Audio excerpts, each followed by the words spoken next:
Syracuse kicked off the 2022 campaign in style after it picked apart the Louisville Cardinals 31-7 Saturday evening. They say lightning doesn't strike in the same place twice, and in the case of SU softball, well, that's 100% true. The name of the game today for SU was Survive and Advance, and the Orange did just that today by beating North Carolina 3-1 in the first leg of this three-game series here at Skytop.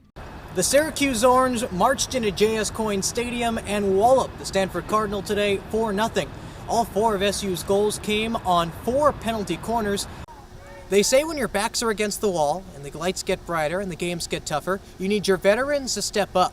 And that's what the Q's got today in its thrilling 6-2 victory over North Carolina in Game 2 of this 3-game series.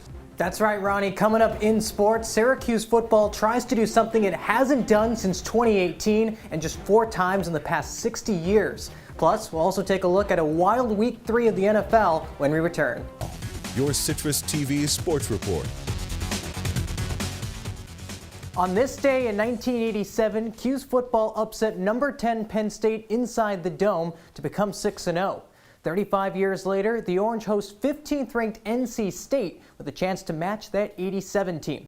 On Friday, Mets fans saw their ace Jacob deGrom leave New York for the Texas Rangers, but barely 3 days later, they've already replaced him. It really is a 2-horse staff for SU, starting out with Ariana Adams. She's really settled down in the rotation as a reliever, and the fifth-year grad transfer from Texas really offers a veteran presence to this already young rotation.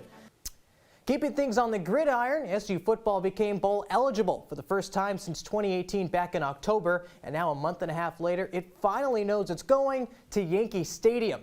After a 7-5 season, the Qs are going to the Bronx for the Pinstripe Bowl. Fans could take the short 4-hour drive to catch their Orange one more time on December 29th. But our second performer of the week had her season end prematurely, but not without a bang. FK Vanden Nieuwenhof earns her spot on the board right behind me after scoring not 1, but 2 goals this week in the NCAA tournament. Welcome back, everybody, to On the Bench. He's John Dales. I'm Anthony Vasquez. And John, what is better than tournament time in college sports? Welcome back to Orange Press Pass, everybody. We got the game back at the desk. Andy Claff, Andrew Saliver. I'm Anthony Vasquez, and we're here to pop the hood and dig deeper into Syracuse's drubbing over Oakland, 95-66, your final. Welcome in, everybody, and 'tis the season for some On the Bench alongside Luke Burgess and Ashley Winskowski. I'm Anthony Vasquez, and guys, it's a wonderful time of the year, not just because of the holiday season, but because it's crossover season on campus. Both of those players are showing out on offense. What hasn't been going right for Syracuse is that interior defense. We're seeing them defend the 3 a lot more, learning their lesson after Colgate shot the lights out of the Dome, 19 threes in that one. Annie, is that a trade-off you're comfortable with? We've got both basketball teams, both lacrosse squads, sprinkling some softball, and you have yourself a jam-packed schedule. So let's waste no time and jump into our headlines of the week. We start off on the first drive of the game where Schrader finds his favorite target, Oronde Gadsden, for his team-leading 5th touchdown of the day. Q's draw first blood, but hey, Garrett Schrader, he's going to make one of his biggest mistakes of the game. Far sideline toss, intercepted by Aiden White. QB1, you really have to dust yourself off now, and he does, finding Oronde Gadsden again for the second score in the same end zone, I might add. But now let's take a look at this NC State offense. 5th-year walk-on QB Jack Chambers running the show, and he's running for his life, trying to channel his inner Garrett Schrader, somehow staying on his feet, but Jatius Greer says not so fast, sacking the 5th-year QB. Now all SU needs is one more first down to salt this game away, and Schrader finds Damian Alford at the 25-yard line. Then all of a sudden, Ange Bradley's squad wakes up, and in a big way. Charlotte DeVries swipes the carpet and sends a heat-seeking missile. That ties the game up at 2, and this is where the dam finally breaks. DeVries, right place at the right time, puts the Qs out in front.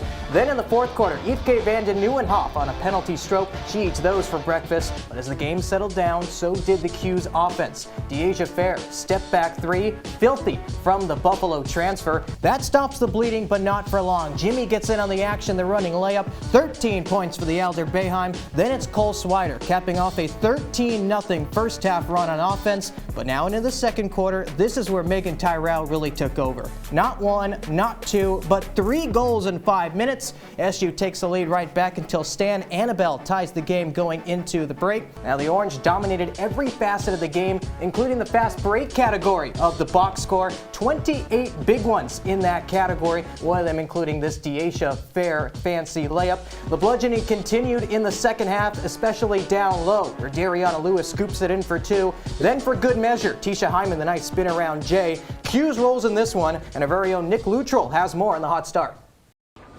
Well, the tenacity of the defense really changed. That unit smelled blood in the water. They were feeding off the crowd all night long, and they knew they had a shot to basically close out the game, and that's what the defense did, forcing those turnovers late and giving the offense a short field to essentially put the game away. So overall, it was the tenacity of the defense and basically the aggressiveness that Coach Babers' squad had.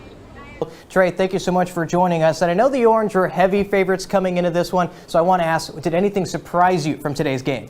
And Colin, we saw the Orange have virtually no answers to the Raiders' high-flying offense, so did you see any adjustments made on the defensive side to try and stop them?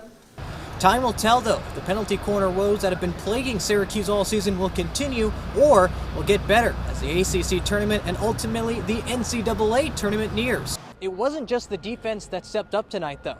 On the offensive side of the ball, Garrett Schrader and Sean Tucker picked up right where they left off last season, making big plays and capitalizing off the short field the defense gave them. Even though Coach Depking's squad may have pulled the upset today, the job is not over. SU will have a chance to win the series in the rubber match tomorrow, with first pitch starting at high noon. Look for Ariana Adams, Lindsey Hendricks, and Kaya Oliver to combine for the next 7 innings once again. Either way, SU will celebrate today's win because this is its first time finishing over 500 since 2018. Reporting from Skytop Softball Stadium for the last time, Anthony Vasquez, Citrus TV.